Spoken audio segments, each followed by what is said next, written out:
ప్రపంచంలో కోట్లాది మంది దర్శించాలనుకునే ఒక దేవాలయం. అక్కడి దేవుడికి చేతుల్లేవు, కాళ్ళు లేవు. అయినా ఆయన జగత్తుకు నాథుడని పిలుస్తారు. ప్రపంచంలోనే అతిపెద్ద వంటశాల అక్కడే ఉంది. ప్రతి సంవత్సరం కొత్త రథాలు నిర్మిస్తారు. ప్రతి 12 లేదా 19 సంవత్సరాలకు ఒకసారి దేవుడి విగ్రహాన్నే మార్చేస్తారు. ఇవన్నీ ఎందుకు జరుగుతున్నాయి? పూరి జగన్నాథుని ఆలయంలో దాగి ఉన్న ఈ అద్భుత రహస్యాలను ఈరోజు తెలుసుకుందాం. భారతదేశాన్ని పుణ్యభూమి, కర్మభూమి, వేదభూమి అని ఎందుకు పిలుస్తారో తెలుసా?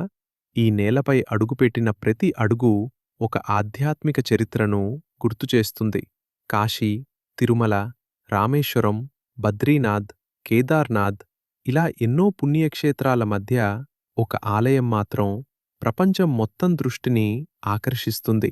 అదే ఒడిశాలోని పూరీ శ్రీ జగన్నాథ ఆలయం. సాధారణంగా ప్రతి ఆలయంలో స్వామివారు భార్య సమేతంగా దర్శనమిస్తారు. కానీ ఇక్కడ మాత్రం జగన్నాథుడు తన అన్నయ్య బలభద్రుడు, చెల్లెలు సుభద్రతో కలిసి కొలువై ఉంటాడు. ఇది ప్రపంచంలోనే అత్యంత అరుదైన దర్శనం. ఇంకా ఆశ్చర్యకరమైన విషయం, జగన్నాథుడికి చేతుల్లేవు, కాళ్ళు లేవు. అయినా కోట్లాది మంది ఆయననే జగత్తుకు నాథుడిగా భావిస్తారు. దీనికి ఒక అద్భుతమైన పురాణ కథ ఉంది. ఇంద్రద్యుమ్న మహారాజు కథ. ద్వాపరయుగంలో ఇంద్రద్యుమ్నుడు అనే రాజు మహావిష్ణువుకు పరమభక్తుడు. ఒక రాత్రి మహావిష్ణువు అతని కలలో ప్రత్యక్షమై, నా కోసం ఒక మహా ఆలయం నిర్మించు అని ఆజ్ఞాపించాడు. రాజు వెంటనే ఆలయ నిర్మాణం ప్రారంభించాడు. కాని ఒక సందేహం. ప్రభువా, మీ విగ్రహాన్ని ఎలా తయారుచేయాలి? అప్పుడు ఒక వృద్ధ శిల్పి రాజసభకు వచ్చాడు. నేనే తయారుచేస్తాను అని చెప్పాడు. కాని ఒక షరతు పెట్టాడు.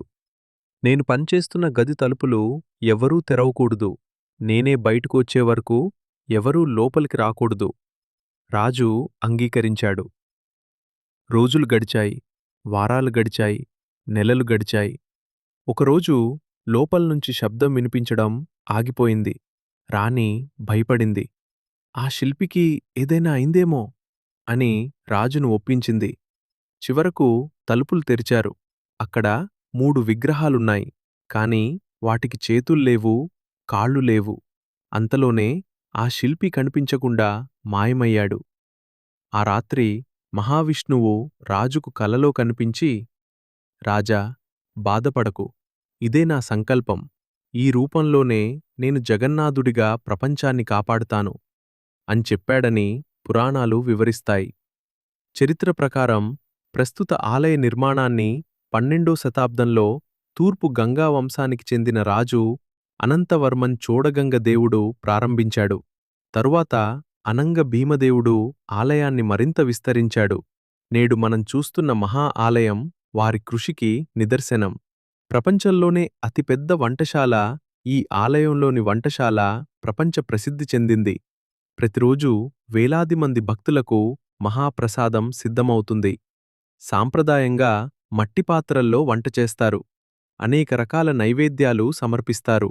ఈ ప్రసాదాన్ని స్వయంగా మహాలక్ష్మీదేవి కటాక్షంతో సిద్ధమవుతుందని భక్తులు విశ్వసిస్తారు. అందుకే ఈ మహాప్రసాదానికి అపారమైన పవిత్రత ఉంది. రథయాత్ర, నవకళేబర రహస్యం మరియు బ్రహ్మ పదార్థం. ప్రతి సంవత్సరం కొత్త రథాలు, రథయాత్ర పూర్తయిన వెంటనే వాటిని ఎందుకు తొలగిస్తారు? ప్రతి 12 నుంచి 19 సంవత్సరాలకు దేవుడి విగ్రహాలను ఎందుకు మారుస్తారు? ఆ కొత్త విగ్రహాల్లో రాత్రికి రాత్రే ఏమీ ప్రతిష్ఠిస్తారు? ఆ సమయంలో ఆలయం మొత్తం ఎందుకు చీకట్లో మునిగిపోతుంది?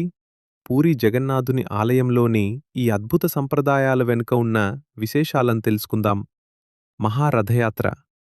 ఆషాఢ శుద్ధ విదియ నాడు పూరీ నగరం మొత్తం భక్తి తరంగాలతో నిండిపోతుంది. 3 మహారథాలు సిద్ధమవుతాయి.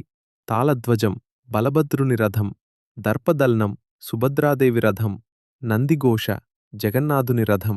లక్షలాది మంది భక్తులు జై జగన్నాథ అని నినదిస్తూ రథాలను లాగుతారు. ఈ సేవ చేయడం మహాపుణ్యమని విశ్వసిస్తారు. ప్రతి సంవత్సరం కొత్త రథాలే ఎందుకు? ఈ రథాలను ప్రతి సంవత్సరం కొత్తగా తయారు చేస్తారు. ఎంచుకున్న ప్రత్యేక వృక్షాల కలపతోనే నిర్మిస్తారు.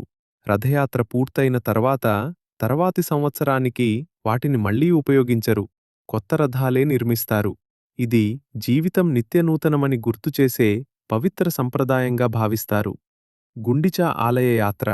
రథయాత్రలో జగన్నాథుడు, బలభద్రుడు, సుభద్రాదేవి ప్రధాన ఆలయం నుండి గుండిచా ఆలయానికి చేరుకుంటారు. అక్కడ 9 రోజుల పాటు విశ్రాంతి తీసుకుంటారని భక్తులు విశ్వసిస్తారు. ఆ తరువాత అదే వైభవంతో తిరిగి ప్రధాన ఆలయానికి వస్తారు. ఈ తిరుగు ప్రయాణాన్ని బహుదా యాత్ర అని పిలుస్తారు, విశ్వసిస్తారు. నవకళేబర రహస్యమిప్పుడు ప్రపంచాన్ని ఆశ్చర్యపరిచే సంప్రదాయం. నవకళేబరం. ఇది ప్రతి 12 సంవత్సరాలకు ఖచ్చితంగా కాదు, అధిక ఆషాఢమాసం వచ్చిన సంవత్సరంలో మాత్రమే జరుగుతుంది.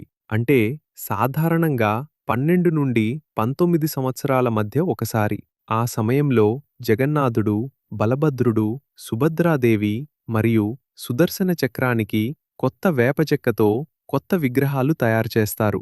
బ్రహ్మ పదార్థం కొత్త విగ్రహాలు సిద్ధమైన తర్వాత అత్యంత రహస్యమైన కార్యక్రమం ప్రారంభమవుతుంది.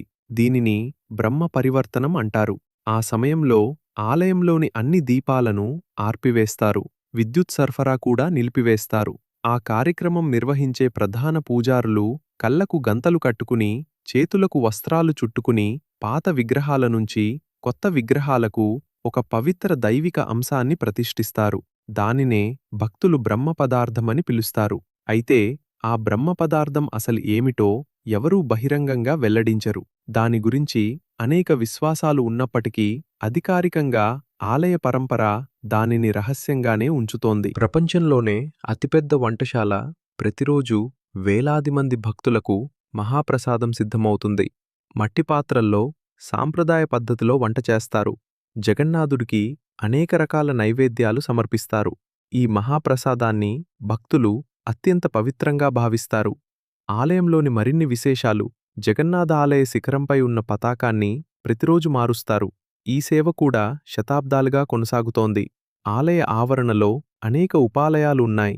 ప్రతి నిర్మాణంలో కళింగ శిల్పకళ వైభవం కనిపిస్తుంది. జగన్నాథుడు కేవలం ఒక దేవుడు మాత్రమే కాదు, భక్తి, సమానత్వం, సంప్రదాయం, సంస్కృతికి ప్రతీక.